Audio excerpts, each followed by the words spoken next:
আসসালামু আলাইকুম। শিক্ষার্থীরা, আশা করি তোমরা ভালো আছো। আজকে আমরা আলোচনা করব নবম শ্রেণীর ইসলাম ও নৈতিক শিক্ষা বইয়ের দ্বিতীয় অধ্যায়ের তিলাওয়াতের গুরুত্ব তাৎপর্য সম্পর্কে। আমরা গতকালকে আলোচনা করেছিলাম মাক্কি ও মাদানী সূরার বৈশিষ্ট্য। তো আজকে আমরা দেখি আমাদের পাঠ্য বইতে তেলাওয়াত সম্পর্কে কি আলোচনা করা আছে। তেলাওয়াত, তেলাওয়াতের গুরুত্ব ও মাহাত্ম্য। তেলাওয়াত শব্দের অর্থ পঠন করা, আবৃত্তি করা, পড়া, অনুসরণ করা ইত্যাদি। আল কোরআন পাঠ করাকে ইসলামী পরিভাষায় কোরআন তেলাওয়াত বলা হয়। কোরআন মাজিদ মুখস্থ পড়া যায়, আবার দেখেও তিলাওয়াত করা যায়। আল কোরআন দেখে পড়াকে নাজিরা তেলাওয়াত বলা হয়। কোরআন মাজিদ শিখতে হলে প্রথমে দেখে দেখে তা পাঠ করতে হয়, অতঃপর হরকত, হরফ ইত্যাদি চিনে তাজবিদ সহকারে পাঠ করতে হয়।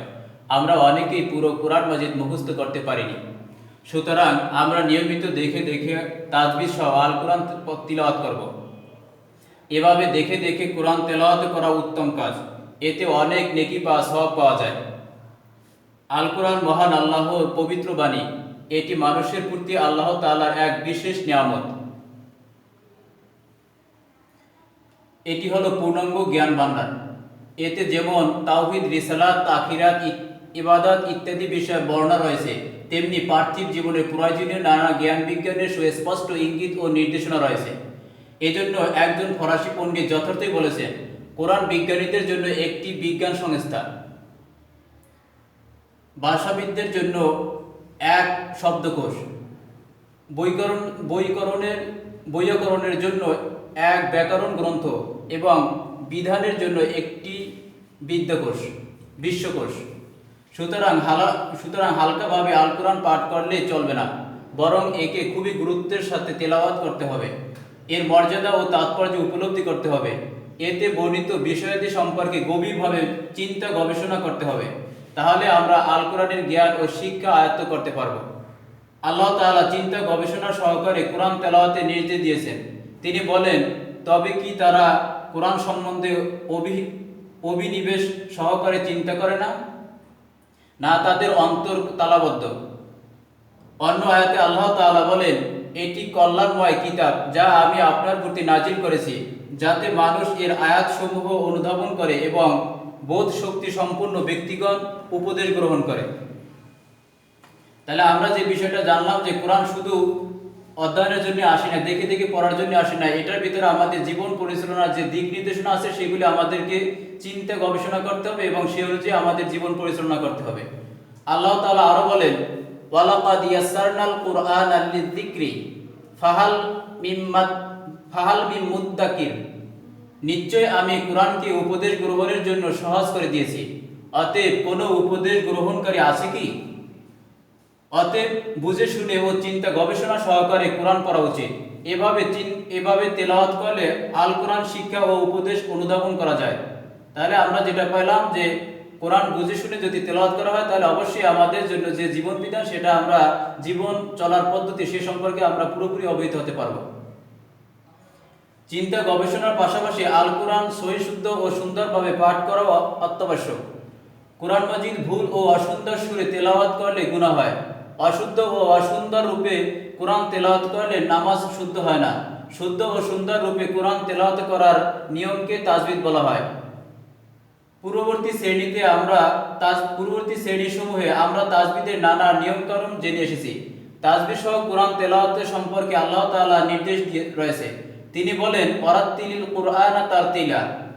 আপনি কোরআন আবৃত্তি করুন ধীরে ধীরে ও সুস্পষ্টভাবে।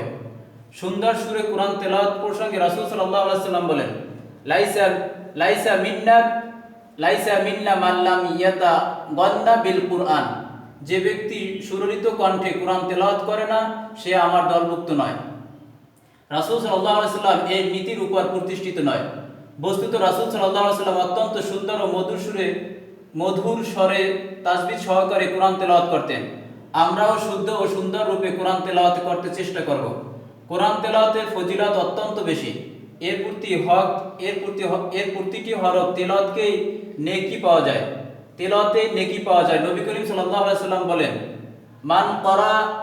মান ক্বারাআ হারফাম মিন কিতাবিল্লাহি ফালাহু বিহি হাসানাতু ওয়া আল হাসানাতু বিআশরি আমসালিহা, যে ব্যক্তি আল্লাহর কিতাব থেকে একটি হরফ পাঠ করবে সে একটি নেকি লাভ করবে, আর এই নেকির পরিমাণ হলো 10 গুণ। বস্তুত কোরআন তেলাওয়াত উত্তম ইবাদত। রাসূল সাল্লাল্লাহু আলাইহি ওয়াসাল্লাম বলেন, আফদালুল ইবাদাতি উম্মতি কিরাআতুল কুরআন, আমার উম্মতের উত্তম ইবাদত হলো কোরআন তেলাওয়াত। কোরআন হলো নূর বা জ্যোতি, এটি তেলাওয়াতকারী মর্যাদা সমুন্নত করে। কোরআন তেলাওয়াতের মাধ্যমে বান্দা আল্লাহ তাআলার সন্তুষ্টি ও সান্নিধ্য লাভ করতে পারে। এর মাধ্যমে মানুষের অন্তর পরিশুদ্ধ হয়, মানুষ নৈতিক ও মানবিক গুণাবলীতে উদ্ভাসিত হয়। রাসূল সাল্লাল্লাহু আলাইহি ওয়াসাল্লাম বলেছেন, এই অন্তরসমূহে মরিচা ধরে যেভাবে লোহা পানি লাগলে মরিচা ধরে। তাকে জিজ্ঞাসা করা হলো, হে আল্লাহ রাসূল সাল্লাল্লাহু আলাইহি ওয়াসাল্লাম, এর পরিশোধন কি? তিনি বলেন, মৃত্যুর কথা বেশি বেশি স্মরণ করা এবং কোরআন তেলাওয়াত করা। তাহলে অন্তরে মরিচা ধরা থেকে বিরত রাখতে হলে অবশ্যই আমাদেরকে নিয়মিত আল্লাহর ইবাদত করতে হবে এবং বেশি করে কোরআন তেলাওয়াত করতে হবে। প্রকৃতপক্ষে যথাযথভাবে কোরআন তেলাওয়াত করার দ্বারা মানুষ দুনিয়া ও আখিরাতে সফলতা লাভ করতে পারে। শুদ্ধ ও সুন্দর রূপে কোরআন তেলাওয়াত করলে এবং এর মর্যাদা বুঝে সে অনুযায়ী আমল করলে মানুষ পূর্বত সম্মান ও মর্যাদার অধিকারী হয়। হাদিসে এসেছে, যে ব্যক্তি কোরআন তেলাওয়াত করে এবং সে অনুযায়ী আমল করে, কিয়ামতের দিন তার পিতামাতাকে সূর্যের চাইতে উজ্জ্বল মুকুট পরানো হবে।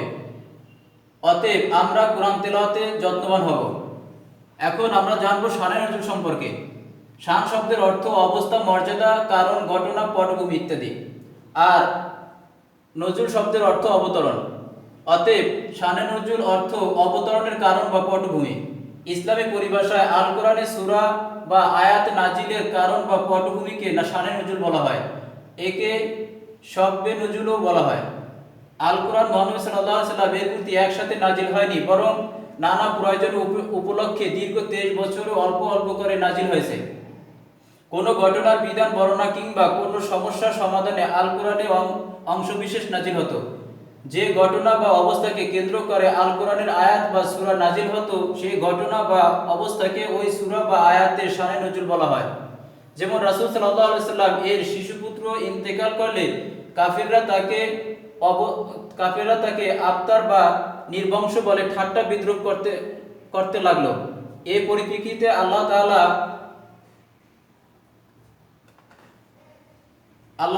মহানবী সাল্লাল্লাহু আলাইহি ওয়াসাল্লামকে সান্ত্বনা দিয়ে সূরা আল কাউসার নাজিল করেন।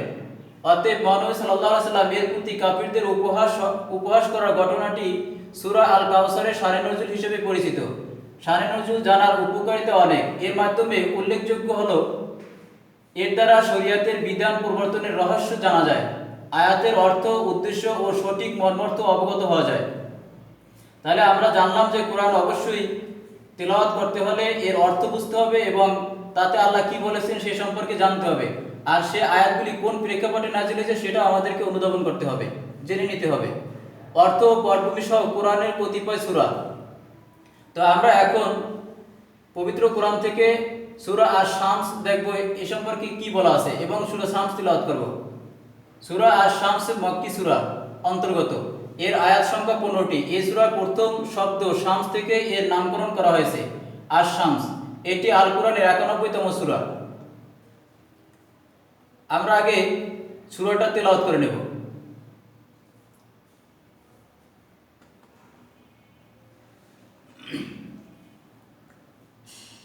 বিসমিল্লাহির রহমানির রহিম। ওয়াশ-শামসি ওয়াদুহাহা ওয়াল কমারি ইযা তালাহা ওয়ান নাহারি ইযা জাল্লাহা ওয়াল লাইলি ইযা ইয়াগশাহা ওয়াস সামাই ওয়া মা বানাহা ওয়াল আরদি ওয়া মা তুহাহা ওয়া নাফসিন ওয়া মা সাওয়াহা فألهمها فجورها وتقواها قد أفلح من زكاها وقد خاب من دساها كذبت ثمود بطغواها إذ انبعث أشقاها فقال لهم رسول الله ناقة الله وسقياها فكذبوه فعقروها فدمدم حرم عليهم ربهم بذنبهم فسواها ولا يخاف عقباها। তো আমরা সূরাটি তিলাওয়াত করলাম। এখন এর অনুবাদ সম্পর্কে জানব। শপথ সূর্যের এবং তার কিরণের। এরপর দ্বিতীয় আয়াতে আল্লাহ বলেন, শপথ চন্দ্রের যখন তা সূর্যের পর আবির্ভূত হয়, শপথ দিনের যখন সে তাকে প্রকাশ করে, শপথ রাতের যখন সে তাকে আচ্ছাদিত করে, শপথ আকাশের এবং যিনি তা নির্মাণ করেছেন তার, শপথ পৃথিবীর এবং যিনি তা বিস্তৃত করেছেন তার, শপথ মানুষের এবং যিনি তাকে সুষম করেছেন তার। অতঃপর তিনি তাকে তার সৎকর্ম ও সৎকর্মের জ্ঞান দান করেছেন। সেই সফলকাম হবে যে নিজেকে পবিত্র করে। সামুদ সম্প্রদায়ের আর সে ব্যর্থ হবে যে নিজেকে কুলুষিত করবে। সামুদ সম্প্রদায়ের অবাধ্যতাবশত অস্বীকার করেছিল। সামুদ সম্প্রদায় অবাধ্যতাবশত অস্বীকার করেছিল যখন তাকে সর্বাধিক হতভাগ্য ব্যক্তি তৎপর হয়ে উঠল, যখন তাদের সর্বাধিক হতভাগ্য ব্যক্তি তৎপর হয়ে উঠল, যখন আল্লাহ রাসূল তাদের বললেন, আমার উষ্টি ও তাকে পানি পান করানো বিষয়ে তোমরা সাবধান হও। কিন্তু তারা তাকে অস্বীকার করলো ও তাকে কেটে ফেলল। ফলে তাদের পাপের জন্য তাদের প্রতিপালক তাদের সমূলে ধ্বংস করে একাকার করে দিলেন, আর তিনি এর পরিণাম সম্পর্কে ভয় করেন না। তো আমরা যে অনুবাদটা জানলাম, এখানে দুইটা বিষয় আমাদেরকে জেনে রাখতে হবে। আল্লাহ পাক রব্বুল আলামিন এই সূরাটা শুরু করেছেন ওয়াও দ্বারা। এই ওয়াওটা দুইটা অর্থে ব্যবহৃত হয়। যখন ওয়াওটা বাক্যের শুরুতে আসে বা শব্দের শুরুতে আসে, তখন এটা শপথ অর্থে ব্যবহৃত হয়। আর যখন এটা শব্দের মাঝখানে থাকে অথবা বাক্যের মাঝখানে থাকে, তখন এটা অব্যয় হিসেবে ব্যবহৃত হয়। তাই আল্লাহ প্রত্যেকটা এখানে 7টা আয়াতে প্রথমেই ওয়াও দ্বারা প্রকাশ করেছেন। অর্থাৎ এই যে আল্লাহর সৃষ্টি জগতে এক একটা নিদর্শনের দিকে আল্লাহ তাকিয়ে মানুষকে উপলব্ধি করার জন্য শপথ খেয়েছেন যে তোমরা দেখো, তোমাদের কোনো শক্তি তোমাদের কাছে, অর্থাৎ তোমাদের কোনো শক্তি আমার কাছে কোনো রকমের অস্তিত্বহীনভাবে তোমরা সেই জিনিসটি উপলব্ধি করো। কোনো শক্তি আমার কাছে কোনো রকমের শক্তি হিসেবে উপস্থাপন করতে পারবে না। সে সম্পর্কে আল্লাহ এক একটা নিদর্শন দেখিয়ে দেখিয়ে তার শপথ খেয়েছেন। ঠিক এরকমের 7টা বিষয়কে আল্লাহ শপথ খেয়েছেন। তারপরেও সামুদ জাতির ভিতরে এই যে বিষয়গুলোকে এত সুন্দরভাবে উপস্থাপন করার পরেও তারা যখন অস্বীকার করলো, তখন আল্লাহ পাক রব্বুল আলামিন তাদের সকলকে সমূলে ধ্বংস করে দিলেন। আল্লাহ রাসূল সাল্লাল্লাহু আলাইহি সাল্লাম যে, অর্থাৎ তখন যে রাসূল যে তাদেরকে বার্তা নিয়ে এসেছিলেন, সেই বার্তা যেরকম অস্বীকার করলো, ঠিক আল্লাহ তাদেরকে এভাবে ধ্বংস করে দিলেন। আমরা এখন এর ব্যাখ্যা হিসেবে দেখব কি লেখা আছে। সূরা আশ-শামসে বর্ণিত আয়াতসমূহ 3টি ভাগে ভাগ করা যায়। প্রথম ভাগ হলো সূরার প্রথম 7 আয়াত। এই আয়াতসমূহে আল্লাহ তাআলা তার কতিপয় সৃষ্টি বস্তু, এদের অবস্থা ও এদের স্রষ্টা সম্পর্কে শপথ করেছেন। মানুষের শপথ করেছেন। এসব জিনিসের শপথ করার দ্বারা আল্লাহ তাআলার পরবর্তী আয়াতগুলোতে বর্ণিত বিষয় তাগিদ করেছেন। সূরার দ্বিতীয় ভাগে আল্লাহ তাআলা মানুষের অবস্থা বর্ণনা করেছেন। আল্লাহ তাআলা মানুষকে সৃষ্টি করেছেন, অতঃপর তাকে সৎকর্ম ও অসৎকর্মের জ্ঞান দান করেছেন। এতদা সত্ত্বেও যে ব্যক্তি নিজেকে পাপের দ্বারা কলুষিত করে, তার জন্য ধ্বংস অনিবার্য। পক্ষান্তরে যে ব্যক্তি নিজেকে পরিশুদ্ধ করে সৎকর্ম করে, তার জন্য রয়েছে সফলতা। এখন আমাদের ভিতরে সন্দেহ বা কোনো রকমের প্রশ্ন জাগ্রত হতে পারে যে খারাপ এবং ভালো দুইটা কাজের জন্যই তো আল্লাহ আমাদেরকে জ্ঞান দান করেছেন। আসলে আমাদের জ্ঞানটাকে স্বতন্ত্র করে দিয়েছেন যাতে করে আমরা ভালো এবং মন্দ দুটোকেই বেছে নিতে পারি। যদি আমরা খারাপটাকে বেছে নেই তাহলে অবশ্যই আমরা ধ্বংসের ভিতরে নিমজ্জিত হব, আর যদি ভালোটাকে বেছে নেই তাহলে আমরা সফলকাম হব।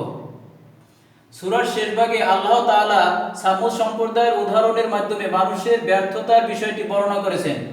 সামুদ সম্প্রদায় ছিল খুবই উন্নত সমৃদ্ধ একটি জাতি, কিন্তু তারা আল্লাহর প্রেরিত রাসূলকে অবিশ্বাস করে এবং তার নির্দেশ অমান্য করে। তাদের এই অবাধ্যতার জন্য আল্লাহ তাআলা তাদের শাস্তি প্রদান করেন এবং তাদের ধ্বংস করে দেন। তাই এরকম সামুদ সম্প্রদায়টা ছিল খুব অর্থনৈতিক দিক থেকে সমৃদ্ধিশালী। যার কারণে তারা স্রষ্টাকে কোনোভাবেই মানতে অস্বীকার করে। এজন্য আল্লাহ পাক রব্বুল আলামিন তাদের কোনো শক্তি বা তাদের কোনো সম্পদ কোনো কিছু তার কাছে অস্তিত্বহীন হয়ে পড়ে এবং তিনি তাদেরকে সমূলে ধ্বংস করে দেন। আমরা এই সূরা থেকে যেটা শিক্ষা নিতে পারলাম সেটা হলো আল্লাহ তাআলাই আসমান জমিন ও মানুষের স্রষ্টা। এটা আমাদেরকে সর্বপ্রথম স্বীকার করে নিতে হবে। তিনি সূর্য চন্দ্র রাত দিনের আবর্তন ঘটান। তিনি মানুষের ভালো মন্দ সৎকর্ম অসৎ কর্মের জ্ঞান দান করেন। যে ব্যক্তি সৎকর্ম করবে সে সার্বিক সফলতা লাভ করবে, আর যে ব্যক্তি নিজেকে পাপ পঙ্কিলতা জড়িয়ে ফেলবে সে ব্যর্থ ও ধ্বংস হবে। আমাদের পূর্ববর্তী জাতিসমূহের মধ্যে যারা অবাধ্য ছিল আল্লাহ তাআলা দুনিয়াতে তাদের শাস্তি প্রদান করেছেন। শুধুমাত্র বস্তুত আল্লাহ তাআলার শাস্তি অত্যন্ত কঠোর। তো আমরা যে বিষয়টা জানলাম, আমাদের বর্তমান যে পরিস্থিতি, এই পরিস্থিতিতেও বর্তমান যুগেও মানুষ অন্যায় অশ্লীলতার ভিতরে নিমজ্জিত থাকে, কিন্তু তাদেরকে পূর্ববর্তী যে জাতি ছিল তাদের মতো সমূলে ধ্বংস করে দেওয়া হয় না, শুধুমাত্র আমাদের রাসূলের দয়ার কারণে। তিনি আল্লাহর কাছে দোয়া করেছিলেন যে আমার উম্মতদেরকে আপনি সমূলে ধ্বংস করবেন না। সুতরাং আল্লাহ তাআলার শাস্তি সম্পর্কে সচেতন থাকব, তার আদেশ নিষেধ মেনে চলব, সৎ ও পূর্ণ কর্মের মাধ্যমে আমরা নিজেদের পুত পবিত্র রাখবো। তাহলে আমরা ইহকালীন ও পরকালীন সফলতা লাভ করতে পারবো। তো আমরা যে বিষয়টা জানলাম যে আল্লাহ আমাদেরকে যে উদ্দেশ্যে সৃষ্টি করেছেন সেই উদ্দেশ্যটা যেন আমরা পরিপূর্ণভাবে আমাদের জীবনে বাস্তবায়ন করতে পারি। আর আমরা যে সূরাটি তেলাওয়াত করলাম, এই সূরার যে বিষয়বস্তু সেটা যেন আমরা উপলব্ধি করতে পারি এবং সেই অনুযায়ী আমাদের জীবন পরিচালনা করতে পারি, তাহলে আমরা আল্লাহর কাছে সফলকাম হয়ে যাব এবং তার যে নিয়ামতের কথা বলেছেন সেই নিয়ামতে আমরা ভূষিত হব। আল্লাহ আমাদের সকলকে সেই নিয়ামতের অধিকারী হওয়ার তৌফিক দান করুক। আসসালামু আলাইকুম।